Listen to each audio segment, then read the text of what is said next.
Hey, welcome to TMP, the Mavs pod. My name is Bo. You can find me on Twitter X at Mavs Highlights, doing all kinds of just very, very Mavsy things. You know, I was thinking before the Kings game tonight, I was thinking about how the Mavs have been winning so many games against, lesser competition, to be sure, mixed in with, the Denver win, which is awesome. But how Luka has not been shooting well. Matter of fact, over the last 6 games that he's played in, they've all been wins. Luka is shooting just under 39%, 38.7% from the field. And I posted that online and got some interesting reactions, some really insightful, some just kind of emotional.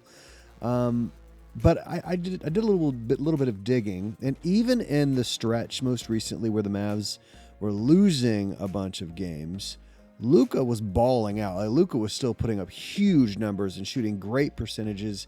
I think it was a 7 or 8 game stretch where the Mavs had lost 5 or 6 games in that stretch. He was still shooting 38% from 3 and an awesome percentage from 2-point field goals. He was doing his thing. So even though the team was playing so horrifically, and if you remember, that was largely because of their unbelievable invisible man type defense. And the Matador defense. Olay, here's the hoop. Remember the parade of backdoor cuts we seem to be getting on a nightly basis. It was so fun. Even though the team was losing, Luka was still performing at his just legendary level. So over these 6 games, Luka has not been shooting well at all. Matter of fact, he's been shooting very poorly for him. And I know some people are concerned about a hamstring. I don't have any insight on that, and so I'm not going to pretend to, right? I'm not going to pretend to have insight I don't have. I'm going to assume that he is healthy.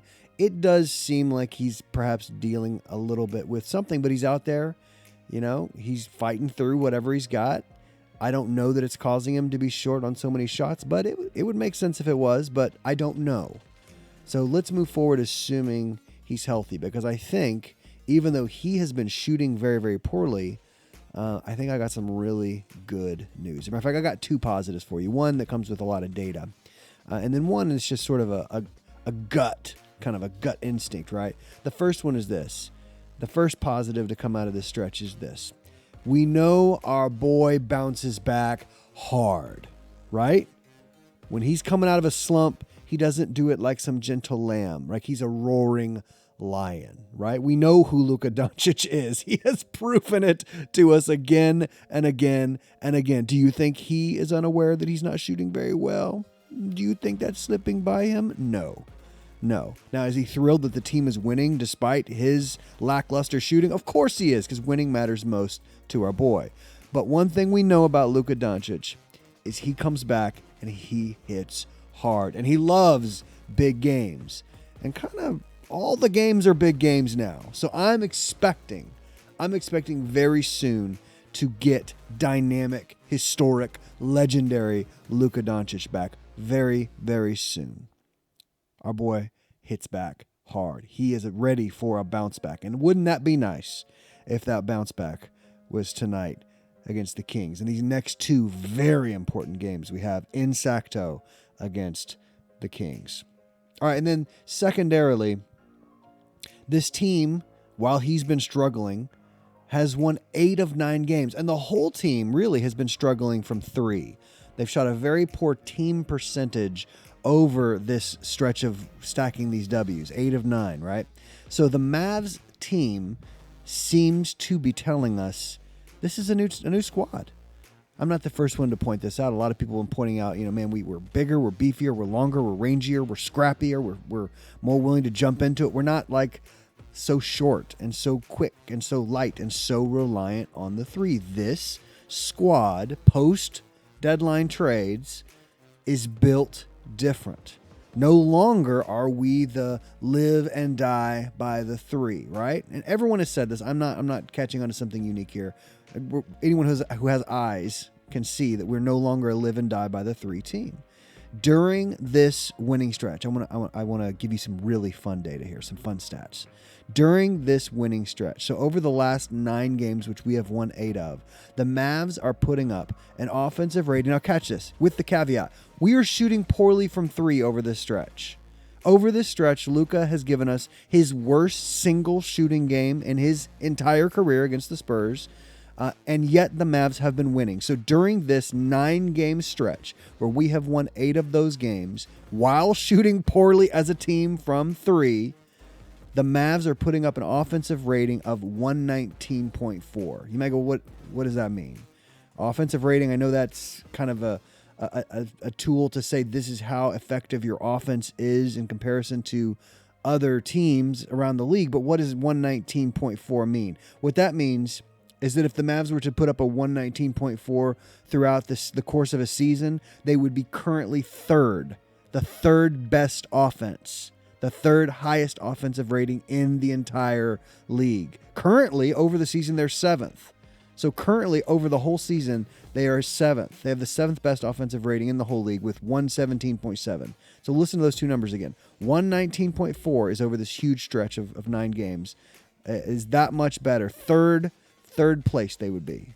So even while shooting so poorly from 3, the Mavs offense has been so incredibly good that it would have them as the 3rd best offense in the entire league. I wonder if that's slipped by us because we've been talking so much, and I think rightly so, about the defense. I've been pretty concerned about the threes not falling, especially the threes from Maxey, the threes from PJ, those two in particular, and also Luka, but I've got full confidence that Luka's going to just come back roaring, right? I have no doubt about that. Maxey and PJ, I have my doubts. Now, PJ hit a couple corner threes last night, which is great, and Maxey's hit a couple threes. It's sad that we have to base our optimism based on a couple threes here or there. Maxey has hit a couple threes recently, right, in these this last week or so. So maybe they're coming out of it. That's the hope. But even with all of that bad shooting, the Mavs offense has been so incredibly good with I think a lot of it has to do with Gafford and Lively in the paint, just gobbling up all of these incredibly efficient buckets, right? That they would be the 3rd best offense in the league. But over this 9-game stretch where we've won 8 games, I'm going to say it again, we've won 8 of 9. It hasn't just been offense, has it? You know it's been about that defense. Over this 9-game stretch, the Mavs have put up a 108.6 defensive rating, which would place them, if they were to do that over the entire season. You say, well, how good is that? 108 sounds pretty good, right? I mean, especially considering over this 9-game stretch, we've been putting up a 119.4 offensive rating, 108. That's a pretty big divide. So 108.6 is probably pretty good. How good is it? Well, you're right. It is extremely elite. If the Mavs were to keep playing at this rate, who knows if they can or not? If the Mavs were to keep playing this type of defense over the course of a season, it would have them 2nd in the entire league. They would be just behind the Minnesota Timberwolves, and they'd be ahead of the Celtics in 2nd place if they were to keep playing this kind of defense. Now, currently on the season, the Mavs are 21st in the league with a defensive rating of 116.1. So think about that. Over the season, we've been playing a rate of 116.1, almost 8 points worse than what we've been doing over this 9-game stretch of 108.6. So the defense has been legit, just really, really great. Now we know this. I want to close with this, right? We know this. If you're a hoop fan at all, if you've watched enough basketball at all, if you keep a close eye on the game at all, you know this.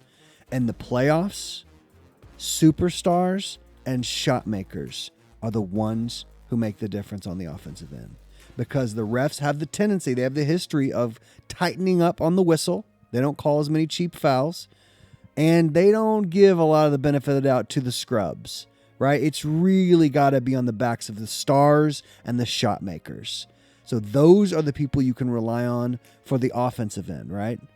But on that defensive end, we know that defense wins you some championships. You've got to be good at both. So over this stretch, the Mavs have been putting up an offensive rating that would have them at the equivalent of 3rd in the league and a defensive rating that would have them second in the league. Now, I'm not saying that's all legitimate. We haven't been playing the greatest teams, right? But it says something about the new construction of this team and the new identity of this team, because they will shoot better from three. At least Luka will. I hope PJ and Maxey will, for sure. But at least Luka will. So the offense could even get better. I don't project that Gafford and Lively are going to start missing the shots that they've been making. They're going to make those shots at an insanely high rate. So the offense could be entirely legitimate. And the defense, I don't think it's going to have that 108.6 rating in the playoffs. That's just crazy.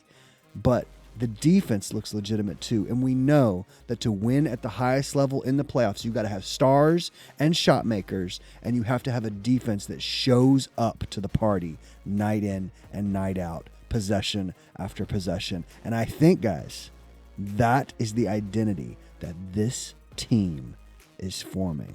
And that is something to be excited about. Let's see old Luka Doncic break out of his slump tonight against the Kings. Y'all have a good one. Go Mavs.